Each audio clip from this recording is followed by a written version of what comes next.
Hey guys, in this video we will talk about the two legendary bosses of the New York City, the bosses of the Genovese family, which was founded by Lucky Luciano. On one side we're gonna have the prime minister of the mob, Frank Costello. On the other side we're gonna have one of the deadliest sons of the New York City, Vito Genovese. We will witness their stories as a parallel narrative in this video, so if you're ready, let's roll.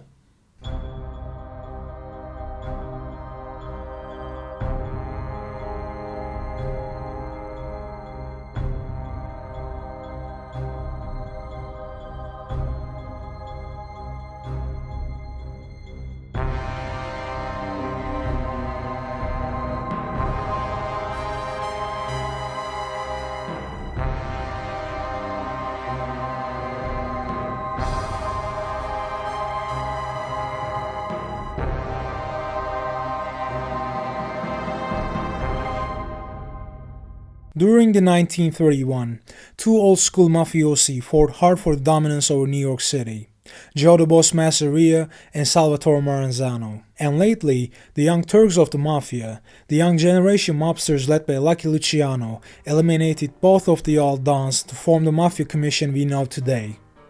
Between 1920 and 33, while the Prohibition was in effect, mobsters like Al Capone, John Torrio, Frankie Yale and Frank Costello made fortunes thanks to their smuggling routes. The Prohibition, which from the get-go did not sit well with neither the American society nor the law enforcers who were supposed to execute it, got abolished in 1933. Nonetheless, the mobsters who enriched themselves with the fruits of Prohibition continued to dominate the American underworld in the following years. Especially thanks to the vision of Lucky Luciano, Italians started to cooperate both with each other as well as with the other ethnicities such as Jewish and Irish mobsters. Frank Roosevelt, the US president who took office in 1933, led the abolishment of Prohibition by December of the same year. Thus, a new era was beginning for the American Mafia. Initially, the other ethnicities who used to be partners of Italians during the Prohibition years were discarded, either forcefully or peacefully. Even the notorious Jewish gangster Meyer Lansky, who was a partner of Lucky Luciano, became more of an advisor rather than being an active mob boss. Then on, he was attending mob meetings only to escort Luciano. Even the garment district and the kosher chicken industry, the fields which were dominated by Jewish mob, were now under La Cosa Nostra's influence. Just like the Jewish ones, the big Irish mobsters of the era, like Oni Madden, were also disappearing from the scene, especially right after the abolishment of Prohibition in 1933. They were simply not gonna rival the Italians in the following decades. The remaining elements of the Jewish and Irish gangs rather got under the flag of La Cosa Nostra families instead of remaining independent. In Chicago, taking over from John Torrio, Al Capone became the head of the Chicago outfit and eliminated all of his competitors, becoming the number one of the Chicago underworld. Although Capone was to spend the rest of his life in prison and afterwards as a sick person, he managed to leave behind the Chicago outfit as the ultimate powerhouse of Chicago underworld. In New York, Lucky Luciano was holding the power as the first among equals. It was even rumored that Luciano, along with his pal Frank Costello, played a role in Democrat Party's nomination of Frank Roosevelt as a presidential candidate. Especially during these years, the political organization called Tammany Hall was a lobbying center for the Democrats, which was sitting right at the heart of New York, in Madison Avenue. Tammany Hall was a determining force in Democratic Party nominations. Originally, Tammany Hall was founded in 1789 and ever since it was controlling the Democratic Party's inner workings. During these years, it was dominated by Irish immigrants. Tammany Hall was notorious for corruption in matters like local elections, bid rigging, favoritism, and a lot more. Up until Frank Costello's appearance, it continued to be dominated by the Irish. But once Costello started having his grip on Tammany Hall, he started replacing Irish leaders of the organization with Italian ones. Of course, these men were gonna work for Costello once elected. Although Lucky Luciano had a strong influence over politics, he became the main target for the idealistic District Attorney of New York, Thomas E. Dewey. During his early career, Dewey was known for going after Rexy Gordon and Dutch Schultz, some of the famous Prohibition bosses, and now it was a time for taking Luciano down. Leading a life of tremendous luxury, Lucky Luciano was not able to come up with a legal excuse for his wealth, neither a job nor any legal income. Thus the law enforcement was able to receive permissions to tap the brothels that were somehow related to Luciano. As a result, hundreds of brothels in Brooklyn were tapped, and the results were indicating that a group led by Luciano was running these places. 68 people from prostitution racket, sex workers, pimps, madams, and the others testified as witnesses. But only 3 of them were brave enough to name Luciano as the head of the ring, as these 3 were under heavy protection of law enforcement. Luciano received 30 to 50 years in prison, a victory that made Dewey a national hero. In later years, the experts were to claim that Luciano's role in the prostitution ring was exaggerated to give him a long prison term, for the evidence was not strong enough for such a heavy sentencing. But now Luciano was behind the bars, and it looked like he was to spend the rest of his life in prison. According to the traditions, a boss of a Cosa Nostra family would lose his position only if he was willing to step down or if he was dead. Another possibility would be the commission deciding to depose him. Luciano was thus running the family from the prison as he tried to appeal. But in 1937, his final appeal was refused, and there was no hope left for Luciano's release. In the same year, Vito Genovese, the second-in-command of the Luciano family, was in Italy. He fled to Italy to escape a prosecution for a murder he ordered 3 years ago. Thus the only name who was fitting to run the family in New York became Frank Costello. Now let's take a closer look at Costello's background. Frank Costello was born in 1891, probably in January, as Francesco Castiglia. He was born in Calabria, southern Italy, at a village of a mountainous region. Being the youngest son among the 6 children of the family, Francesco was 4 when the family decided to immigrate to New York for a better future. The ship they immigrated with was so heavily populated that the little Francesco had to sleep inside a cooking pot. The family joined their fellow Calabrians at East Harlem, Manhattan. During these years, these streets were under influence of Italian mob chieftains, whom the youngsters like Francesco rooted for. One of these iconic characters was the female mob boss Pasquarello Spinelli, and the other was Juice Gallucci, who controlled the numbers game, the illegal lottery that was played by poor and blue colors of the New York City. Castiglia, or Costello as he'd later be known, was influenced by their power. He started his criminal career by extorting rich women, stealing their jewelry and money. Costello was thus arrested in his 17 and 21, but managed to get away without doing any time. In his 23, Costello was arrested for illegal carrying of a firearm and did 10 months in prison. This was the occasion where he promised himself never to carry a gun again. But as we will see later, he carried a gun occasionally, but nonetheless, as a principle, he abstained from carrying a gun and using violence. Unlike many Italian Americans, Frank Costello fell in love with a Jewish American girl as he saw Loretta Geigerman in a dance hall. It was a love at the first sight. When they were married, he was 23 and Loretta was 20. The couple never had a child due to Loretta's health conditions, but despite this fact, they had a happy marriage life. An interesting fact is that many years later, Costello family was to find out they had 2% Jewish blood, thanks to the genetic test they had, but Frank probably never knew about it. Frank and his family chose Costello instead of Castiglia as a family name. Costello was also used by Irish Americans and it was more American. Thus Francesco Castiglia became Frank Costello. In his 20s, Costello was one of the many youngsters working for Joe the Boss Masseria during when he met Luciano and became pals with him. Joined by their friends Meyer Lansky, Bugsy Siegel, Vito Genovese and Joe Adonis, the duo formed a tight-knit crew and got the mentoring from the Jewish crime boss, the brain Arnold Rothstein. Despite being a notorious gambler, Rothstein was a criminal mastermind who ran sports bets and fixed many games to make a fortune. He also had close ties to the Tammany Hall and thus managed to aid the youngsters who worked with him during the Prohibition era. He was a contact guy for a crew rather than being the boss, as he got his cut in return for the support he provided to several different crime groups. By this way, Frank Costello, who was to become one of the rock stars of the Prohibition era, was going to become an expert at smuggling Scotch whiskey from Canada to the United States. Like his pal Luciano, Costello was also willing to cooperate with the Jewish and Irish mobsters, and by this way he managed to widen his network. For his bootlegging operations, Costello acquired speedboats that even the state didn't have at that time. He even set radio stations by the shores to coordinate his boats better. Costello managed to cover the capital he borrowed from Rothstein and utilized the legal loophole by using 2 French islands on the borders of Canada. He ordered shipments of Scotch whiskies to these islands legally and smuggled them into the United States illegally. Costello made millions of dollars with this scheme alone.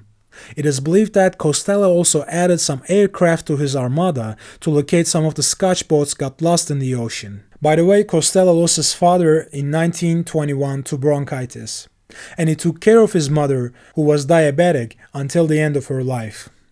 Despite the losses, the business was going good. Costello controlled huge depots and warehouses in New York for his Scotch. Some big busts targeted these places and damaged his business, but Costello somehow managed to carry on with his business. Costello later stated he also did some bootlegging business with Joseph Kennedy, the father of JFK, who was once the President of the United States.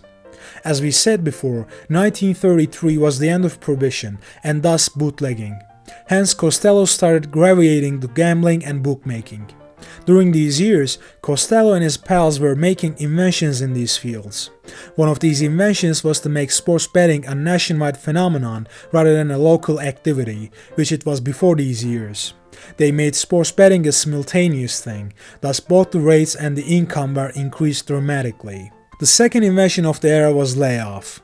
Layoffs were the pools of bets which hindered bookies from suffering losses. A layoff refers to a bookmaker that places a wager with another bookmaker in order to help reduce the liability on a certain game or to simply balance out the action. I'll try to explain it through a simple example.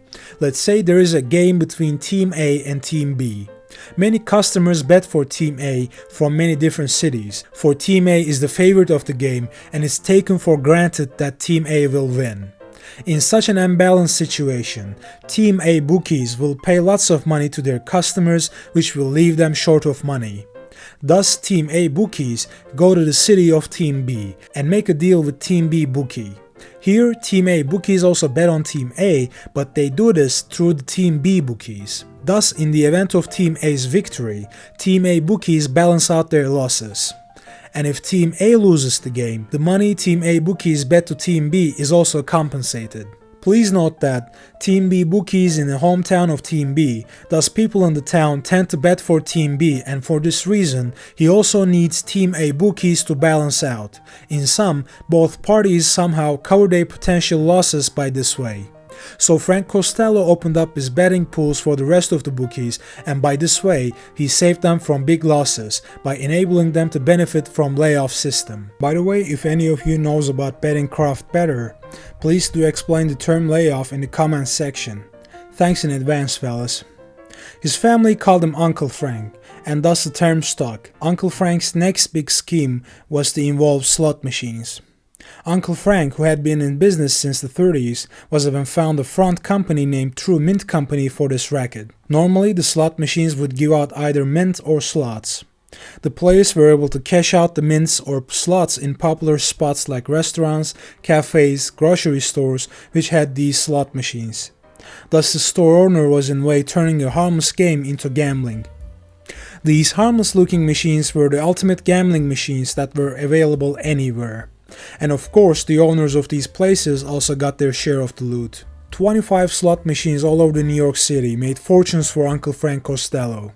Estimates say that these machines during the 1930s made about $500,000 per day. And Uncle Frank was able to place them all over the town without trouble thanks to his strong ties to Tammany Hall, which kept his business immune to any indictment.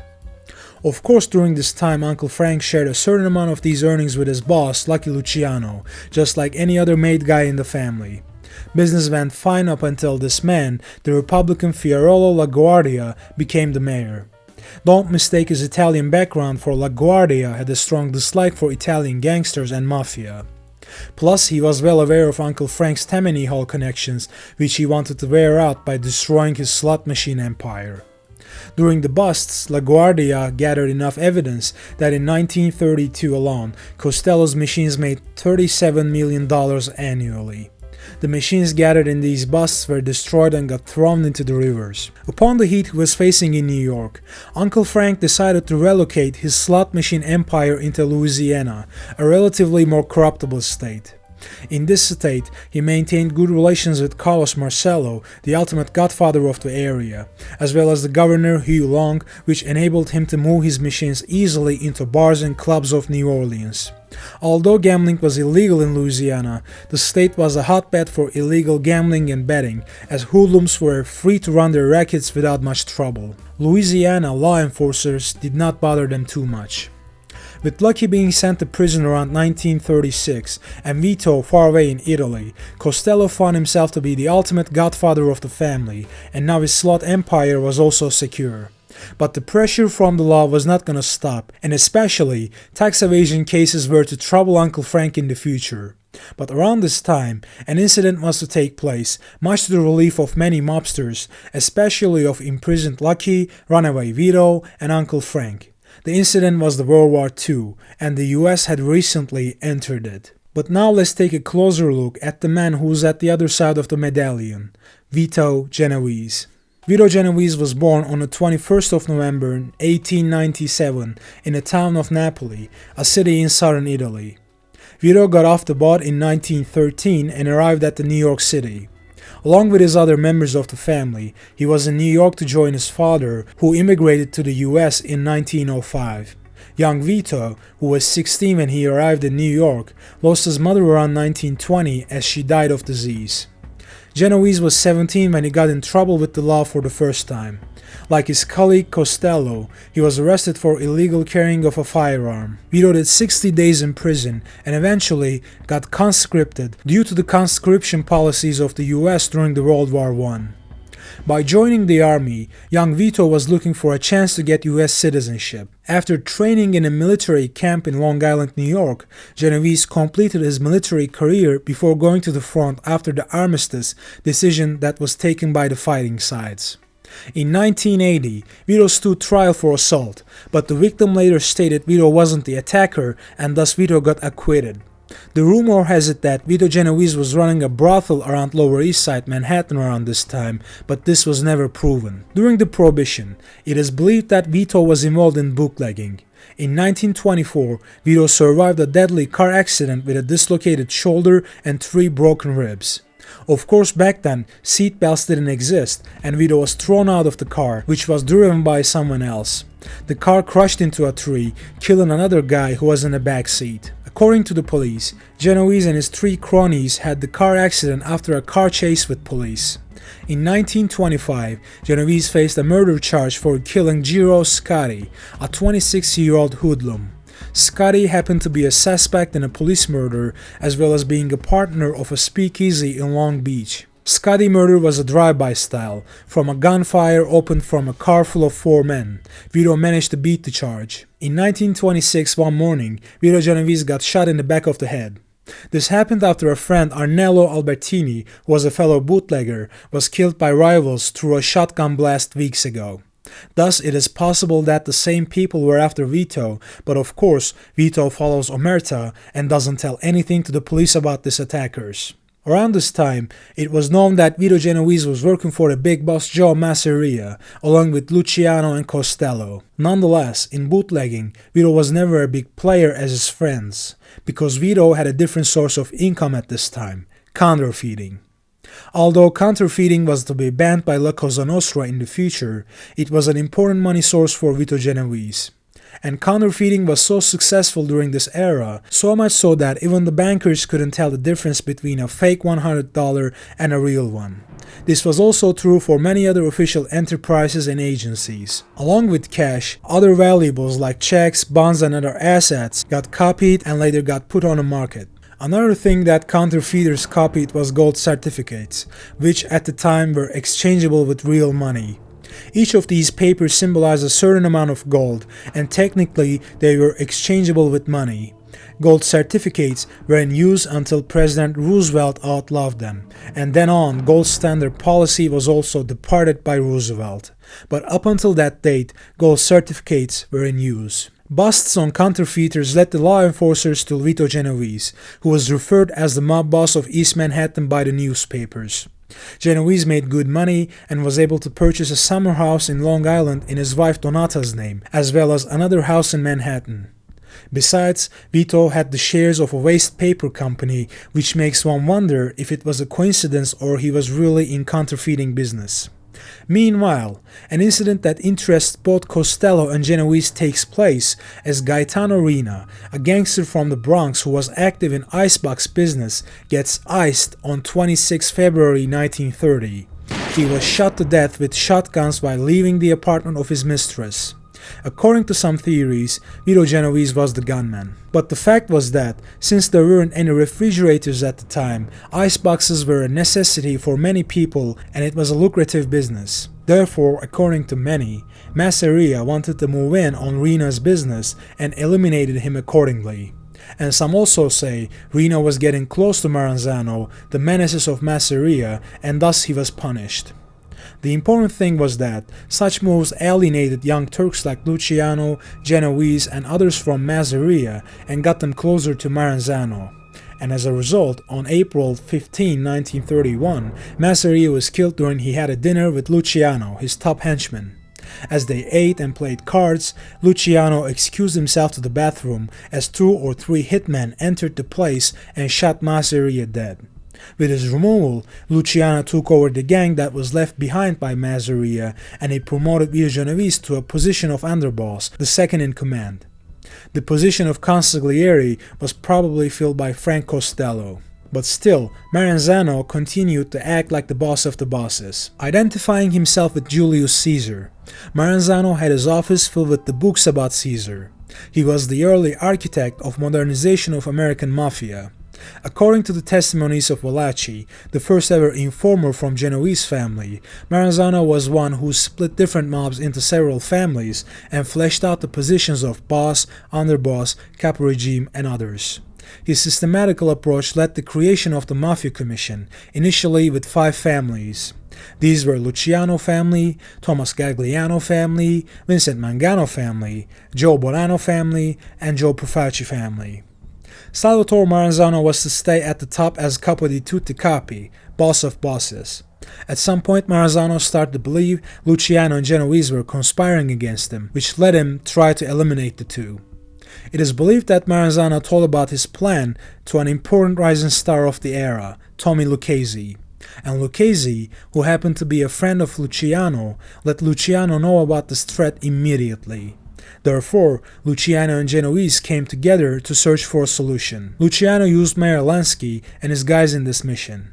These men were disguised as policemen, went to the office of Maranzano and killed Maranzano violently in his office on September 10, 1931. 4 hitmen shot him and stabbed him to death. Thus the positions of Luciano as a boss and Genovese as his underboss were strengthened. Meanwhile, Genovese's private life was not less turbulent than his life in the mob.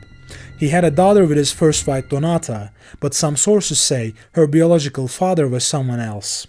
Donata suffered from tuberculosis, the disease of the poor as it was known back then. She died of tuberculosis on 17 September 1931 when she was 28 years old. Many people attended Donata's funeral, especially the poor, for Donata was known with her charity work like giving money and goods to the poor people, which was probably the reason for her tuberculosis as she got close to these people. Thousands attended her funeral, and according to some people, even Al Capone was there to give Vito his condolences. After a while, Genovese started to hang out at the Greenwich Village, Manhattan, a rather bohemian neighborhood at the time, where he met Anna Pitillo and fell in love with her. Anna's beauty was getting lots of attention in the neighborhood, although she was married to a young Italian named Gerardo Vernetico in 1924. The carpenter Gerardo soon turned to crime and got arrested for crimes like robbery. Gerardo was also a womanizer, a reason for Anna's attempt to divorce him in 1931's December. Anna claimed her husband was living with another woman. With such troubles, Anna diverted her attention to somewhere else for a new relationship, to a man who happened to be her matrilineal kin, Vito Genovese. The common theory is that Genovese got Gerardo beaten and strangled in order to marry Anna. But another theory is that Gerardo and his partner got caught right before robbing a bootlegger and eventually got executed. What clear was that Vito married Anna on 30 March 1932. Anna had a daughter from her former marriage, and she also had a son with Genovese named Philip. Genovese, now father of 3, buys a big house in New Jersey which had a big garden for the children. Vito and her newlywed bride Anna had a 3-month vacation in Europe, which was the time where the US was going through a big change. Upon coming back, Vito was to find out prohibition became a thing of the past, and thus a big transformation was awaiting Mafia. But what really changed the fate of Vito was a mob hit that took place in 1934. Let's take a closer look at this hit. Vito Genovese and his associate Michele Miranda conspired to cheat a wealthy merchant for over $160,000. They also sell this guy a broken money printing machine. Heavily cheated, the merchant renounces to file a complaint as he finds out who Vito is. Yet the middleman who brought this merchant to Genovese, Ferdinand Boccia, demanded $35,000 from Genovese as his cut. Rather than paying the money, Genovese decided it was better to whack Boccia.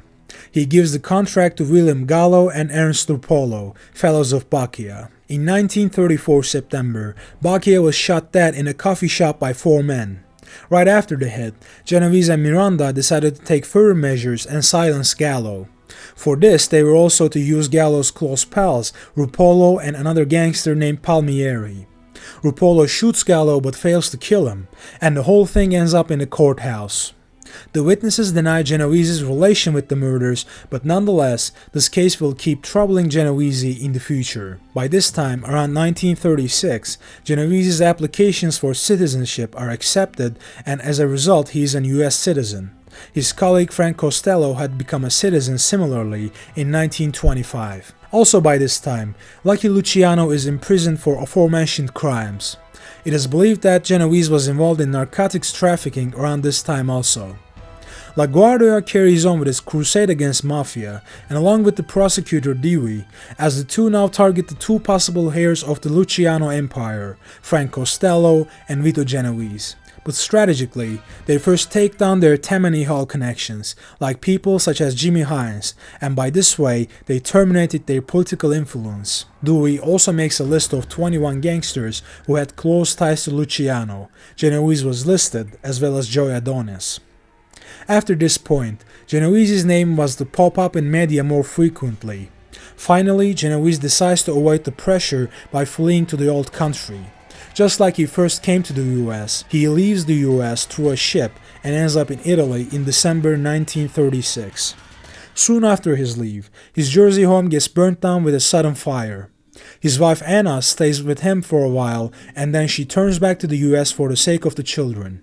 It is believed that Anna also ran rackets like street lottery for her husband during his absence. Vito Genovese allegedly brought $750,000 in cash along, and other assets like stocks that amounted to $2 million overall. His close pal and other conspirator in Boccia murder, Michele Miranda, was also in Italy with Vito. As it is well known, since 1920s, Italy was under the control of fascist dictator Benito Mussolini, whose regime was equally violent against the Mafia as against any opposition. Hundreds of Cosa Nostra members in Sicily escaped this pressure and found themselves in the US soil, such as Carlo Gambino. The ones remaining in Italy wound up in prison. But Mussolini was not going to execute his anti-mafia policy against Vito, who controlled the big money. On the contrary, Vito donated about $250,000 to the Fascist Party of Italy and started running narcotics trafficking operations in Italy. Genovese became pals with both Mussolini and Count Galeazzo Ciano, Mussolini's reputed foreign minister and son-in-law. Galeazzo was a heroin user, and it is believed that it was Genovese who provided him first-class heroin. We can assume Mussolini loved Genovese, for he awarded Genovese with Commendatore del Re, Italy's highest civilian medal. Ambitious Vito was to do more than narcotics deals here, as he became the boss of the wartime black market of Italy. Reportedly, Genovese brought opium puppies from Turkey to Italy. Genovese, who by this time was one of Mussolini's inner circle, had the reporter Carlo Tresca killed in New York. Tresca was publicly opposing the fascist regime. On January 11, 1942, Tresca was leaving his Manhattan office around 10 p.m. when a short, stocky man shot him twice. It is believed that triggerman was none other than the young Carmine Galante, an element in Genovese's narcotics ring. Galante was to become the boss of the Bonanno family many years later. But some theories still say Vito had nothing to do with the Tresca murder. As the war continued in favor of Allies, Allied forces executed Operation Husky under the leadership of General Patton. They invaded Sicily, and after a couple of weeks, on July 25, 1943, Mussolini got deposed by the Fascist Party Council due to his mistakes during the war period and got arrested. As the war continued on the Italian peninsula, Vito saw the tides were turning and defected to the American side. Vito was useful for invading Americans, for he knew English and Italian in Southern Italian dialect. Genovese was from Napoli, one of the tension points of the war, where the US soldiers benefited from his guidance about geography of the region as well as translation. This became important while Mussolini was down and Nazis were in Italy to fight off the Allies. While the fighting was going on, Genovese didn't stop his black market endeavors but rather strengthened it, and now he was getting staple food components like flour and sugar from the US military, and through US military trucks brought these goods to the warehouses he controlled to be sold in the black market later. Genovese made sure the trucks were destroyed afterwards to cover his tracks. Genovese put this black market money he earned in Italy to the banks in Switzerland. But in 1944, US military intelligence finally got wind of Genovese's black market scam and eventually arrested him. Genovese offered $250,000 to the agent Dickey as a bribe, but the agent didn't give in, and shipped Genovese back to New York City upon hearing about Boccia murder trial. And while Vito wasn't around, in New York the authorities were focused to take down Frank Costello. For a short while, another mobster served as an acting boss of the Luciano family, but this person reportedly died of natural causes, and in the absence of Vito Genovese, Uncle Frank became the only logical candidate to run the family. Yet Costello became the acting boss rather than being the official boss, for the latter title was still held by the deported Luciano, who was now in Italy.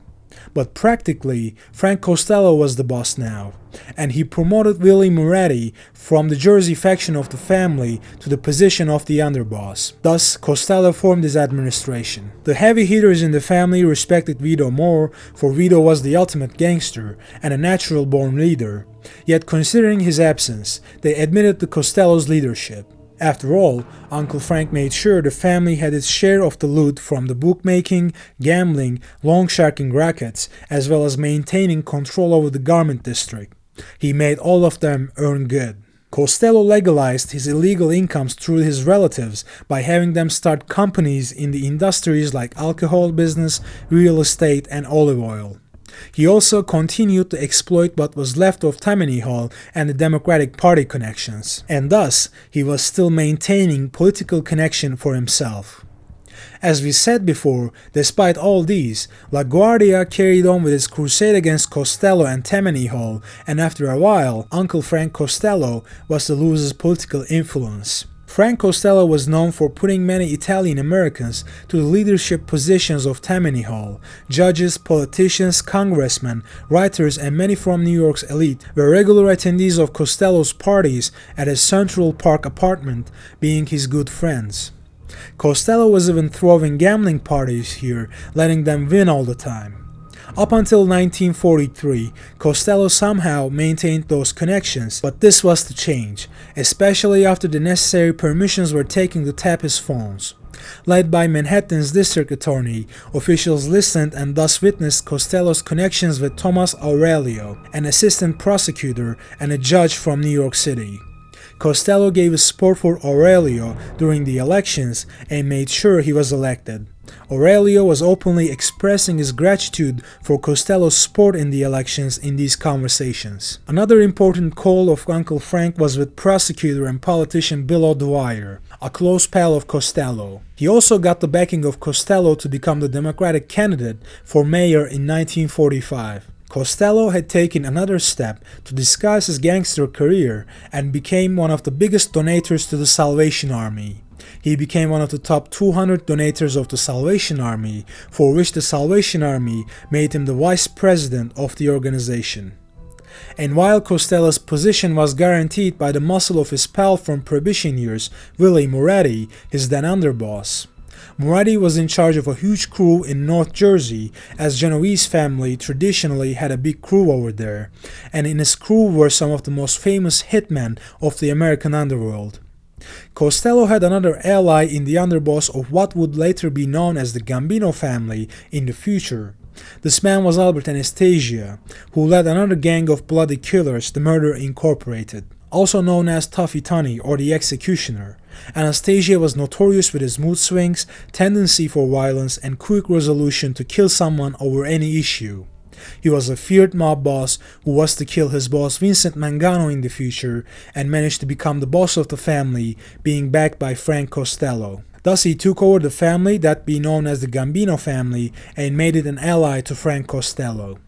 A little story about Anastasia is that, after he became the boss, Anastasia carried on with attending mob hits and carried out the killings himself, until Lucky Luciano warned him about the dangers of such undertakings, especially for someone who is a sitting boss in the Mafia Commission. But Anastasia, he really loved the murder. Back to our story.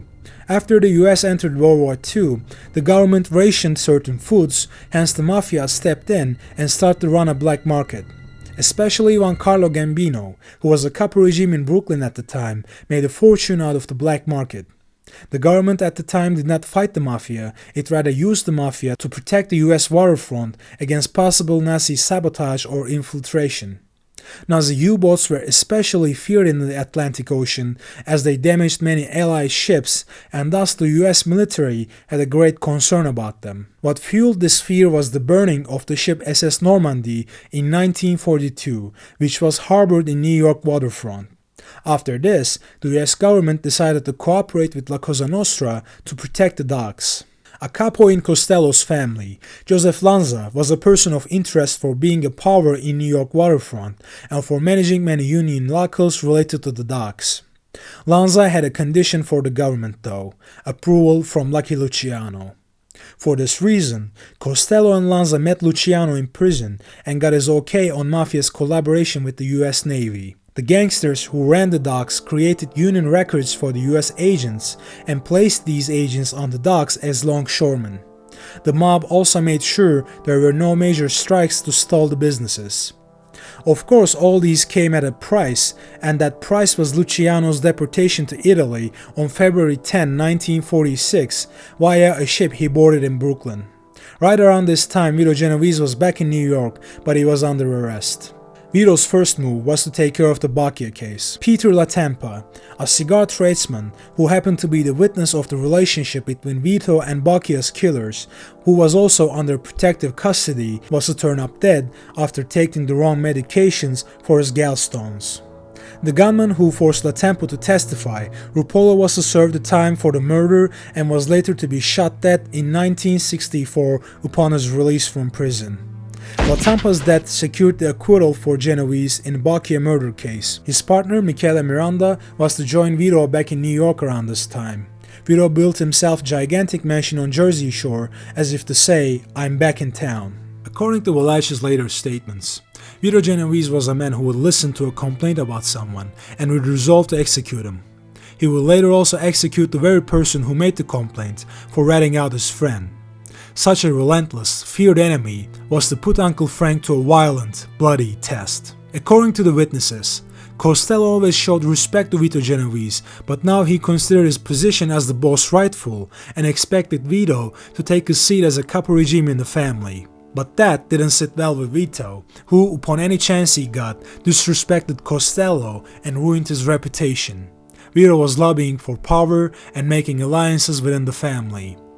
These things are taking place during the golden age of the American mob, as in New York they had more than 2,000 made men and thousands of associates. The Chicago outfit also had about 300 made men ready on the streets as the second greatest power after the New York families. As the World War II was officially over, American mob focused to Las Vegas, where gambling was legal.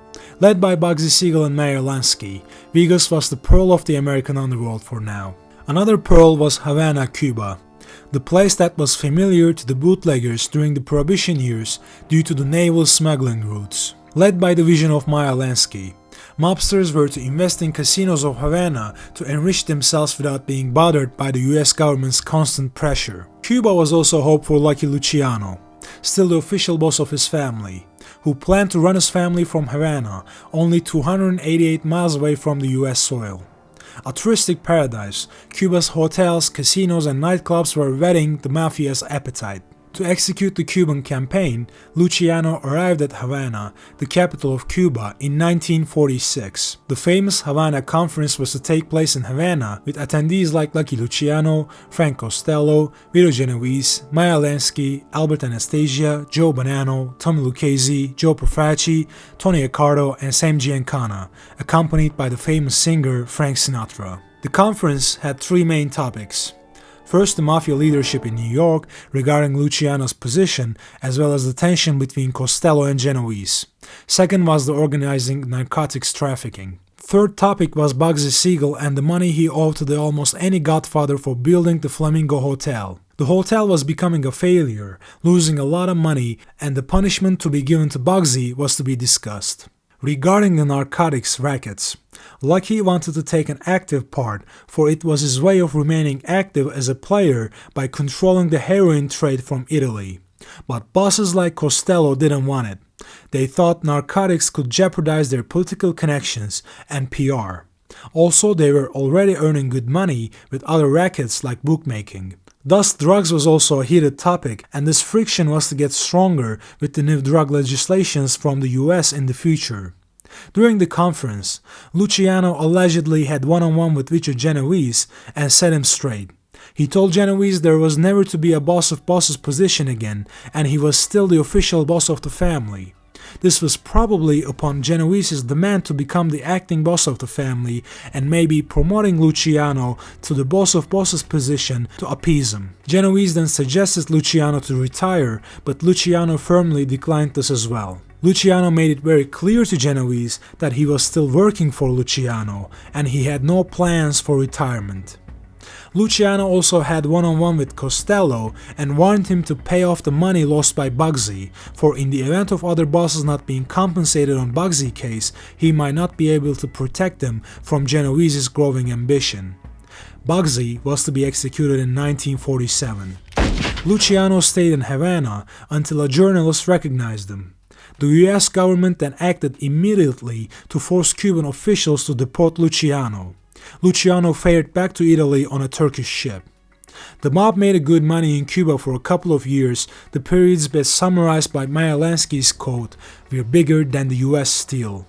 But this success was to leave short. For the mob's best ally in Cuba, dictator Fulgencio Batista was to be deposed by the revolutionist Fidel Castro. In 1950, another incident bothered both Costello and Genovese, as two senators, Joseph McCarthy from Wisconsin and Estes Kefauver from Tennessee, started their investigation of organized crime in the United States. Such action was deemed necessary for the local officials, mayors, and law enforcers at the time were heavily involved in corruption and organized crime. Thus, a federal action was taken. While McCarthy devoted his efforts to hunt down communists, Kefauver targeted La Cosa Nostra. For around this time, many officials still did not believe there was a national crime syndicate. And first they thought Kefauver was tilting at windmills. Nonetheless, Kefauver carried on by listening to 600 witnesses through his subcommittee. What turned a rather formal undertaking into a nationwide phenomenon was the fact that these hearings were being broadcasted on TVs. For around this time, TVs were becoming popular in American homes, and now people were seeing the figures like Tommy Lucchese, Vito Genovese, and Frank Costello right from their living rooms. Many godfathers took the fifth, using their right to remain silent, but not Uncle Frank. He rather relied on his businessman persona and attempted to answer the questions cleverly. He had only one condition to do so. The cameras were to shoot only his hands, not his face. For this reason, only his hands were broadcasted. Uncle Frank thought this was a smart way to evade the attention and answer his way through the subcommittee, but it had exactly the opposite effect. For a gangster, talking in a rasping voice with only his hands visible created a tremendous mystery in the audiences. He was the exact reflection of a stereotypical mob boss. Had he allowed his face to be seen, such a dramatic effect wouldn't have emerged. Costello's voice was hoarse due to the surgery he went through, which would later be the influence for Marlon Brando's Don Vito Corleone voice. During the hearing, former New York City Mayor Dwyer's testimony was also taken, which was proving Costello's political influence. In sum, Kefauver managed to establish that the Mafia was a danger to America. Costello's conflicting statements about his income cost him 15 months in prison for contempt of Congress. Besides, due to his income, as well as his wife's spendings, Costello received tax evasion charges. During the hearings, his underboss Willie Moretti also chose to answer rather than taking the fifth like his boss, and told the subcommittee that his wealth was a result of his luck in gambling. He also admitted that he knew Al Capone, Lucky Luciano, and Vito Genovese. Meanwhile, in 1951, Vincent Mangano, then boss of what would later be known as the Gambino family, disappeared forever. His underboss, Albert Anastasia, took over and became the boss. Anastasia convinced the Mafia Commission that Mangano was after him, thus killing Mangano was a complete self-defense. The commission accepted the excuse, thus his promotion was now official. It is very likely that Costello played a major role in Anastasia's acceptance into the Mafia Commission. By the way, Costello was doing time for sentences he received from Kefauver Hearings as he led the family from the prison. But Genovese was ready now. His first move was to take out Costello's underboss and main muscle, Willie Moretti. His excuse was Moretti's reckless statements during the hearings. He was to kill Moretti for having a big mouth. On November 4, 1951, Moretti was eating with 4 of his pals when he got shot to death with a shotgun. Interestingly, this was the time when Vito Genovese was having huge problems with his wife Anna, and Costello was trying to reconcile them. Anna was having a turbulent divorcing process with Genovese, and along the way she revealed many incriminating issues about Genovese. Anna had enough with Vito's constant womanizing. She was also exposed to Vito's violence. Anna also revealed some sex parties Vito attended, much to the disliking of the more traditional bosses of the commission like Joe Profaci, who was a devout Catholic. Most likely Joe Bonanno followed the suit. This probably caused a disadvantage for Vito considering the commission politics. The couple could not divorce, but Anna managed to receive the rich alimony from Vito. Then on, they lived apart. As for the reason why Vito didn't have Anna whacked, their case was highly publicized, and killing her would most likely put Vito on the spot. Vito didn't touch Anna. Meanwhile, a policy was installed which revoked the citizenship of those who misinformed the officials on their application regarding their criminal history. Vito lost his citizenship shortly. However, his right to live in the US was still valid. The same thing happened to Costello as well. As the Jewish mob lost its grip on the garment district, Vito and his pals took over the industry as Vito had good relations with mobsters like Johnny Dio. Vito also increased his influence over Jersey waterfront, while Frank Costello's power was decaying, as he lost another ally. A pal from Luciano's old gang, Joe Adonis, now a cap regime in the family, got his citizenship revoked and deported back to Italy. IRS was also a trouble for Costello, and in 1953 he was facing charges for evading $73,000 in tax. A year later, he was sentenced to 5 years in prison, and after all the acquittal attempts failed, he started serving his sentence. The year was 1956. Just when the family was discussing who would become the next boss, Costello got released on March 11, 1957, after doing 11 months in prison. His attempt to acquittal was finally recognized, and Costello was released on bail. Uncle Frank was finally heaving a sigh of relief, but Vito had no patience left. On May 2, 1957, Costello had a dinner with one of his captains, Tony Strollo. Later, he took a cab to go back home, and while entering his apartment building in Central Park, a hitman wearing a fedora hat approached him and said, "This is for you, Frank," and shot Costello in the back of the head. The hitman then jumped back inside the black Cadillac waiting outside and left. Right at the time of the shooting, Costello turned his head, which saved him from a fatal wound. The bullet grazed his head. Later, Uncle Frank abided by the omerta and told nothing about the hitman once asked. But the attempt revealed another secret. Upon the shooting, the police found a note in Costello's pocket, which was about a Las Vegas casino and its $651,000 of profit. Costello took the fifth this time, but received 60 days in prison for contempt of court. Although Costello was omerta all the way, the doorman of the apartment identified the hitman as the young mafiosi Vincent Gigante, aka Winnie the Chin. Young Gigante was an enforcer and a chauffeur for Vito Genovese, and the nickname Chin was coming from his light heavyweight boxing career. While the Chin pulled the trigger, it was Thomas Eboli at the wheel, who was, like the Chin, to become one of the leaders of the Genovese Bogota in the future. In 1958, Gigante was tried for attempted murder, but Uncle Frank stated at the court that he had no reason to think the attacker was Vinny. The young Gigante got acquitted. Gigante was to be overheard saying "Thanks, Frank" upon leaving the courthouse. In sum, Frank Costello underestimated his rival.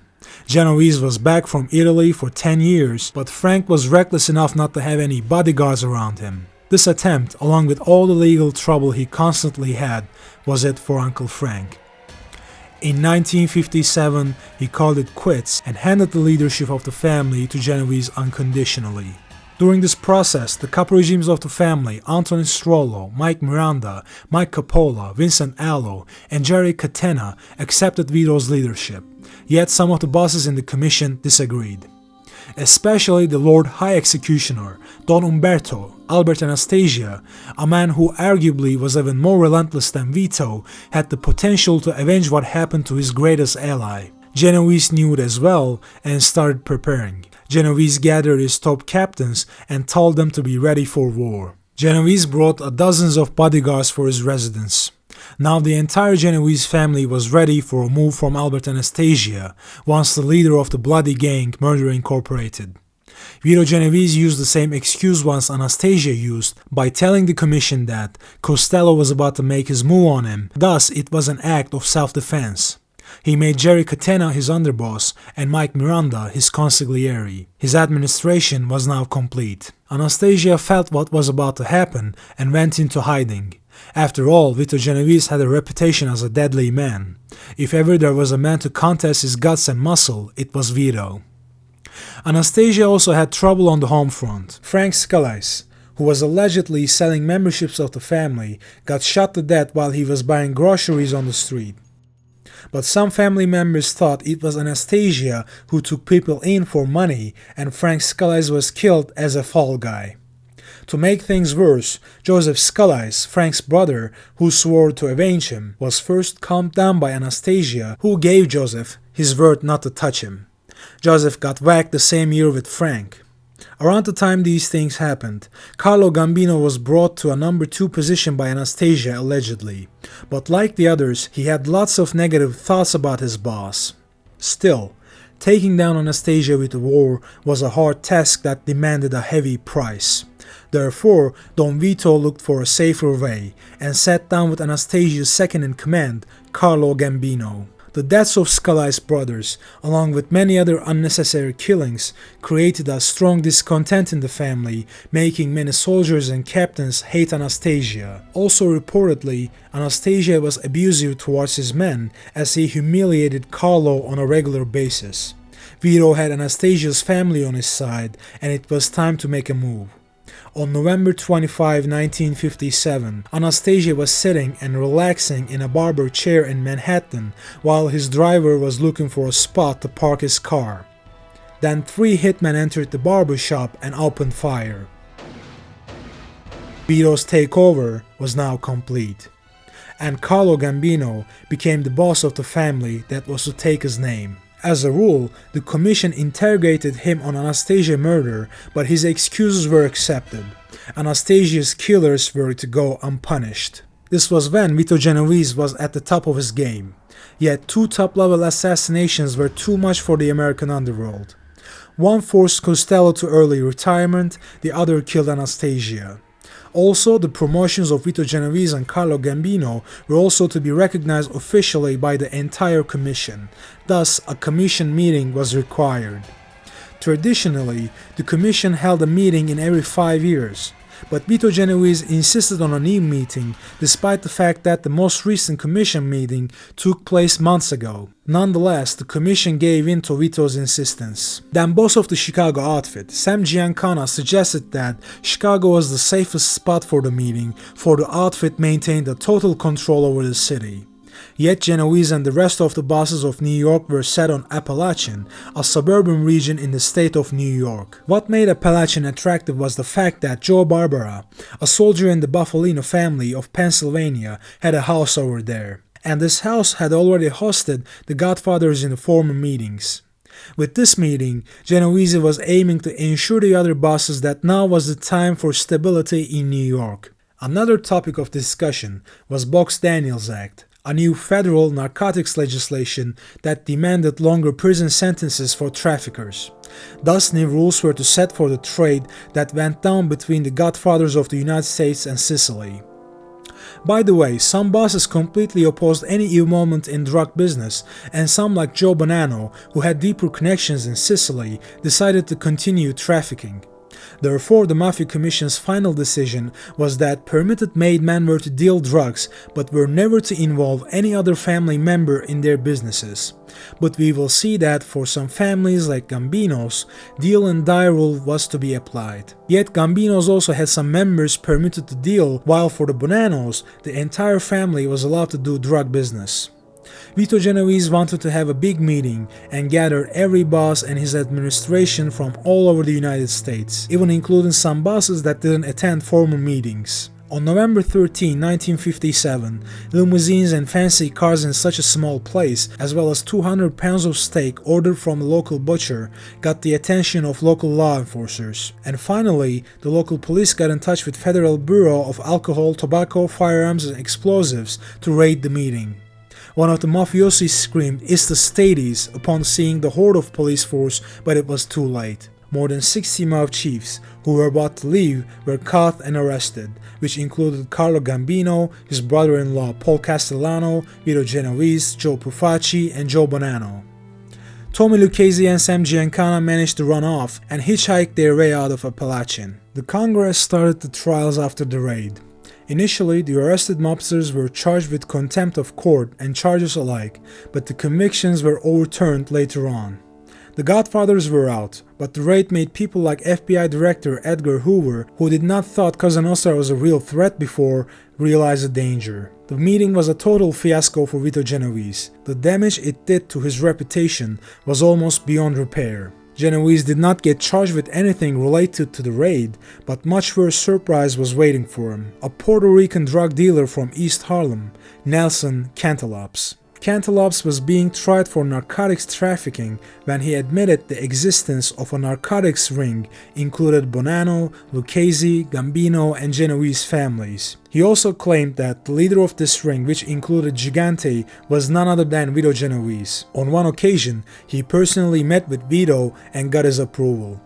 Reportedly, Cantalopes was approached by a group including Lucky Luciano, Frank Costello, Carlo Gambino, and a Genovese captain Anthony Strollo, who paid him $100,000 in return for his testimony against Genovese.